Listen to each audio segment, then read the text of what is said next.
It's time now for a look latest in local sports. In sports, our Wayne County High School football team travels Friday night to Statesboro, Georgia, takes on the Statesboro Blue Devils. They're coached by Matt Dobson, a former teammate at Georgia Southern, of our head coach, Jay Shaw. Here's a portion of the Wayne County Coaches Show. Coach Shaw tells us what we can expect from the Blue Devils and their head coach. You know, this is it's a beautiful facility. I think they've done a really nice job of continuing to update and, you know, the field house and the end zone. It's a nice building. Coach Dobson, the head coach at Statesboro, he was a college teammate of mine, so I've known him for a long time. I was his host on his official visit when he came to Georgia Southern. So, you know, we've got a great relationship. I know he is. He's definitely got his football team in a position where they're getting better and better every week. And I'm just glad we get to play, and it's another time we get to go represent Wayne County. But beautiful facility, and you know, just glad to be here and be ready to go play.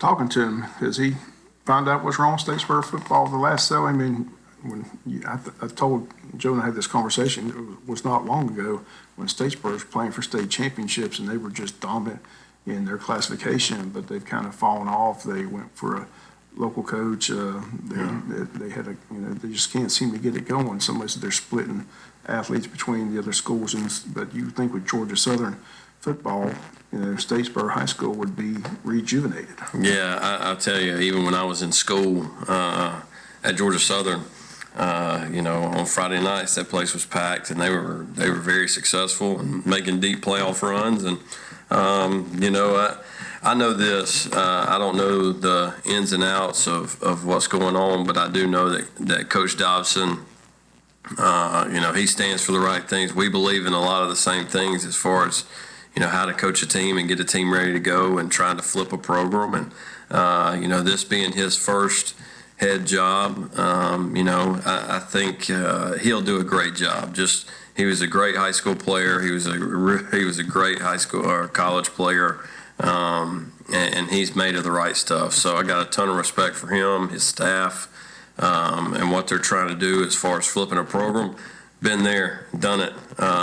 You know, I know the challenges that come with it, and what their road looks like. But he's the right one for the job, and got a lot of respect. And you know, he'll get them going. I think they're already improved in several areas from last year, whether that's personnel or what they're doing schematically.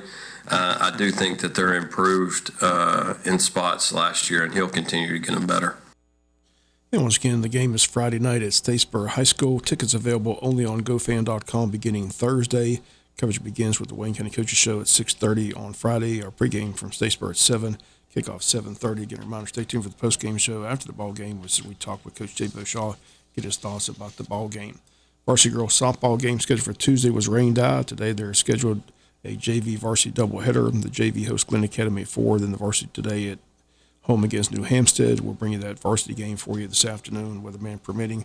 Again, the rains really played havoc with the high school schedule. Martha Puck Middle School softball hosting Appling County today at Ben Park.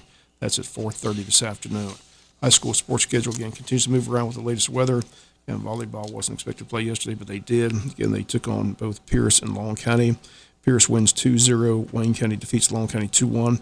Big blocks by Alyssa Robinson and Mimi Everett. Gracie Velosan led the team in hits, followed by Mimi Everett, Tristan Yawn, and Mary Nell Mosley. Velosan also led the team in digs. She, along with Addie Mullis and Addie O'Neill, combined for 14 digs on the night. Setters Kennedy Mercer and Bailey Spradley landed 21 assists between the two. Mason McDuffie and Hannah Wilkerson led the team in serves. Next week, a busy week for the volleyball team. Thursday is the only home game, a region match with Burke and the Islands. Monday, they head to West Lawrence for the region makeup game. Tuesday is at Bryan County, and Wednesday they'll be at Bradwell. Again, a busy week for volleyball next week for the varsity team. Again, the next match at home is next Thursday. Wayne Christian Academy's volleyball Eagles will be on the road Thursday in Jacksonville, Florida, taking on Victory. They're at home Friday against Bible Baptist. Again, their home matches are taking place at the Calvary Baptist Church Gymnasium. Both middle school cross-country teams traveled to Pierce County yesterday for a race, and Arthur Williams girls placed third, while the boys finished sixth. Martha Puckett boys placed fourth, and the girls placed fifth. Individually for Arthur Williams, Bryson Yarbird placed 4th overall, Larry Lopez placed 25th, and Ashton McGrady 28th. For the girls, Madison Robinson placed 11th, and Allison Aguilar placed 12th. For the Martha Puckett boys, again, I'm going to butcher this name, Jonathan Telactal placed 1st, Mason Griffin placed 23rd. For the girls, Cindy Mendez 15th, and Jess Lopez 22nd. Atlanta Braves beat the Phillies last night 7-6. They've lowered their magic number to just 2. If they win today, they clinch the division. 2 teams in action this afternoon. First pitch at 4:05. Matt Olson hit his 51st home run to tie the franchise record with Andrew Jones for the most home runs in a season. Olson has several weeks to go, so the only question is what the number will be at the end of the season. Again, he's on pace to hit 60 home runs before this season ends. That's going to do it for the latest in local sports.